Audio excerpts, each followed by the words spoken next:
తెలంగాణలో పార్టీ ఫిర్యాదులు ఎమ్మెల్యేలు ప్రత్యేకంగా సమావేశమయ్యారు. సుప్రీంకోర్టు ఆదేశాల మేరకు తెలంగాణ అసెంబ్లీ కార్యదర్శి నోటీసులు అందుకున్న పార్టీ ఫిరాయించిన ఎమ్మెల్యేలు ఖైరతాబాద్ ఎమ్మెల్యే దానం నాగేందర్ ఇంట్లో సమావేశమయ్యారు. కడియం శ్రీహరి, గూడెం మహిపాల్ రెడ్డి, కాళే యాదయ్య, బండ్ల కృష్ణమోహన్ రెడ్డి, తెల్లం వెంకట్రావు, ప్రకాష్ గౌడ్, డాక్టర్ సంజయ్ కుమార్, అరకిపూడి గాంధీ, పోచారం శ్రీనివాస్ రెడ్డి సమావేశమయ్యారు. వారితో పాటు ప్రభుత్వ సలహాదారు వేం నరేందర్ రెడ్డితో భేటీలో పాల్గొన్నారు. పార్టీ ఫిరాయింపుల వ్యవహారంలో న్యాయపరంగా ఎలా ముందుకు వెళ్లాలి అనే అంశాలపై ప్రధానంగా చర్చిస్తున్నట్లు తెలుస్తోంది. తెలంగాణ అసెంబ్లీ సెక్రటరీ సుప్రీంకోర్టుకు వచ్చే సమాధానంపై కూడా చర్చ జరుగుతున్నట్లు సమాచారం.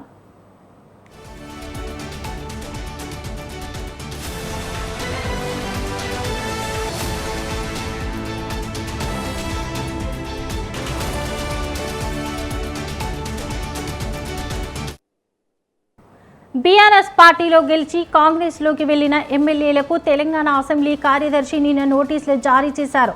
సుప్రీంకోర్టు ఆదేశాల మేరకు నోటీసులు జారీ చేసిన అసెంబ్లీ సెక్రటరీ పార్టీ మార్పు వ్యవహారంపై లిఖితపూర్వక సమాధానం ఇవ్వాలని కోరారు.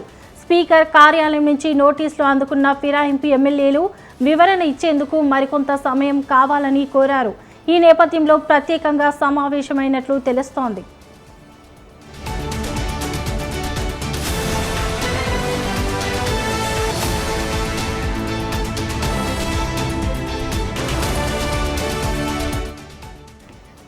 మరోవైపు ఎమ్మెల్యేల ఫిరాయింపులపై బీఆర్ఎస్ తెలంగాణ హైకోర్టును ఆశ్రయించింది. అయితే అక్కడ అనుకూలంగా తీర్పు రాకపోవడంతో బీఆర్ఎస్ సుప్రీంకోర్టుకు వెళ్లింది.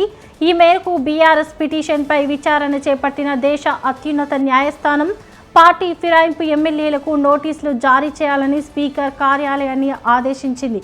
సుప్రీంకోర్టు ఆదేశాలతో తెలంగాణ అసెంబ్లీ సెక్రటరీ ఫిరాయింపు ఎమ్మెల్యేలకు నోటీసులను జారీ చేశారు.